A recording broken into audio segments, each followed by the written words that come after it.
नमस्कार दोस्तों, प्रतिमा मलिक आपके सामने एक बार फिर से लेकर आई हूँ बहुत ही अच्छा टॉपिक एज यूजुअल। बट चलिए मैं आपको बताती हूँ कि आजकल ना यूट्यूब पे ना ऑलमोस्ट सब टीवी सेलिब्रिटीज़ के और बहुत सारे सेलिब्रिटीज़ के ना यूट्यूब चैनल्स हैं और उनकी डेली व्लॉगिंग चलती रहती है। So you know because they are celebrities तो everybody is interested in their life. तो हाँ ठीक है, सब लोगों के सामने आ ही जाते हैं।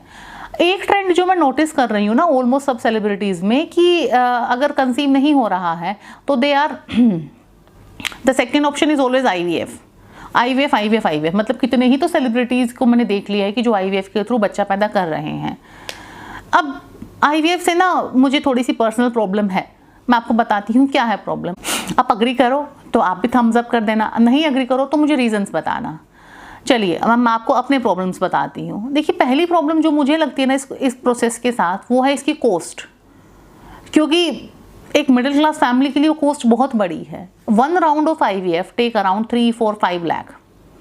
एंड यूजुअली बहुत सारे लोगों के केस में क्या होता है कि 1 round is not successful, second is not successful, may be third is successful, क्योंकि 1 या 2 राउंड तो मोस्ट ऑफ द लोगों ने करा लिए होते हैं, 3 राउंड तक भी लोग गए होते हैं।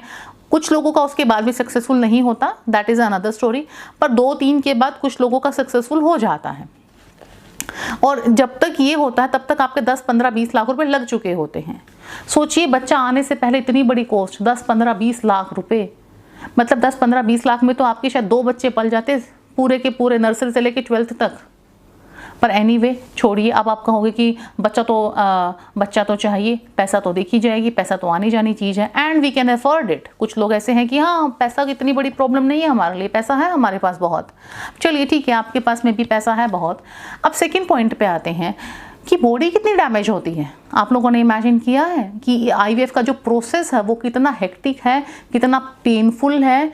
विमेन की बॉडी में कितने ज़्यादा इंजेक्ट किए जाते हैं and most of the injections are hormonal injections. Hormonal injections का बहुत ज़्यादा साइड इफेक्ट होता है, चिड़चिड़ापन, इरिटेशन, मूड स्विंग्स और बहुत ज़्यादा वेट गेन, वेट लॉस, इतनी सारी प्रॉब्लम्स बढ़ जाती हैं बॉडी में अचानक से। और आपकी जो लाइफ है ना, आप कुछ भी काम कर रहे थे, मे बी आप ऑफिस जा रहे थे, मे बी आपका कुछ करियर था, घर में आपका एक रूटीन था, कुछ भी था, वो सब रूटीन अपसाइड डाउन हो जाता है। ऑफिस तो आप जाने की सोच भी नहीं सकते उस दौरान, क्योंकि उतना ज़्यादा बेड रेस्ट चाहिए होता है, इतने ज़्यादा डॉक्टर के विजिट्स होते हैं। Every second day you are going to doctor, हर रोज़ आपको इंजेक्शन लगते हैं, कई बार 10, 15, 20, 30 तक इंजेक्शंस लग रहे होते हैं आपको। तो आपकी बॉडी कितना डैमेज हो रही होती है, आप लाइफ टाइम के लिए आपकी बॉडी डैमेज हो रही होती है। और तीसरा पॉइंट जो मुझे लगता है कि चलो इतना सारा बॉडी को डैमेज करवा के 15-20 लाख रुपए लगा के आप प्रेग्नेंट हो गए आप प्रेग्नेंट, तो क्या ये प्रेगनेंसी इजी रहती है? किसी भी IVF की प्रेगनेंसी इजी नहीं होती। हमेशा the pregnancy is very very difficult. Most of the time आपको बेड रेस्ट पे ही रहना पड़ता है। अब पता है बहुत अमीर लोग इस चीज़ को कर सकते हैं कि चलो ठीक है पूरा टाइम बेड रेस्ट है तो कोई बात नहीं, कर लेते हैं। पर जो मिडिल क्लास औरतें होती हैं, जिनको घर भी देखना है, जिम्मेदारियां हैं, इधर उधर के थोड़े बहुत काम भी हैं, उन लोगों के लिए ना ये 9 महीने का बेड रेस्ट या 1 साल का बेड रेस्ट ऑलमोस्ट इम्पॉसिबल चीज़ है।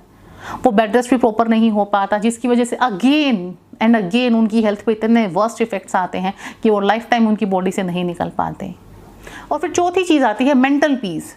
यू नो जब ये पूरा प्रोसेस चल रहा होता है ना, मतलब from the idea of IVF से लेके जब आपका प्रोसेस शुरू होता है और इंजेक्शंस लग रहे होते हैं, एवरीडे आप डॉक्टर के पास जा रहे होते हो और दिमाग में हर टाइम ये अनसर्टेनिटी होती है, पता नहीं होगा कि नहीं होगा, पता नहीं होगा कि नहीं होगा, इस राउंड में हो जाएगा कि नेक्स्ट राउंड में होगा।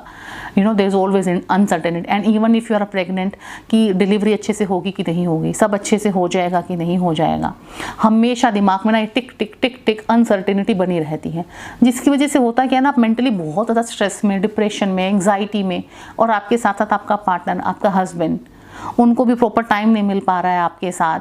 आप पूरा टाइम यही डिस्कस कर रहे होते हो।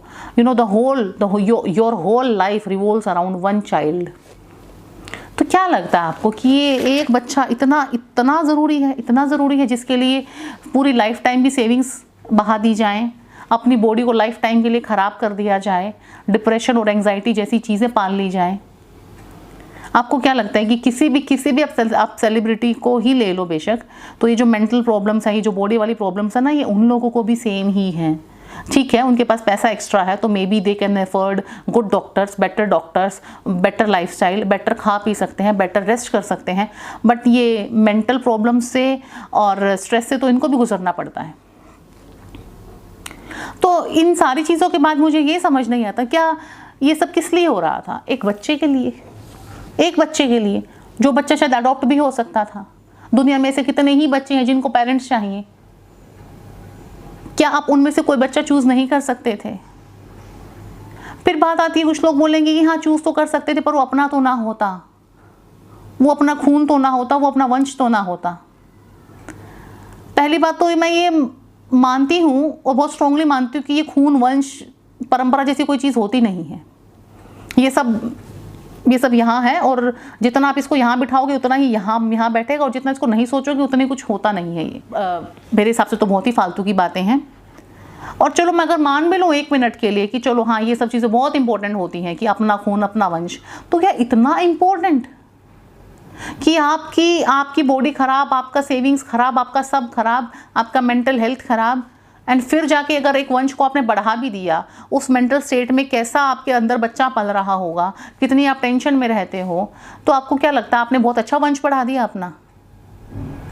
I mean, आप कभी खुद से सोचिए, विचार कीजिए, अपने हस्बैंड से, अपने आसपास के लोगों से चर्चा कीजिए और प्लीज़ एक बेहतर डिसीजन लीजिए। There are better options available, there are better choices. Thank you so much.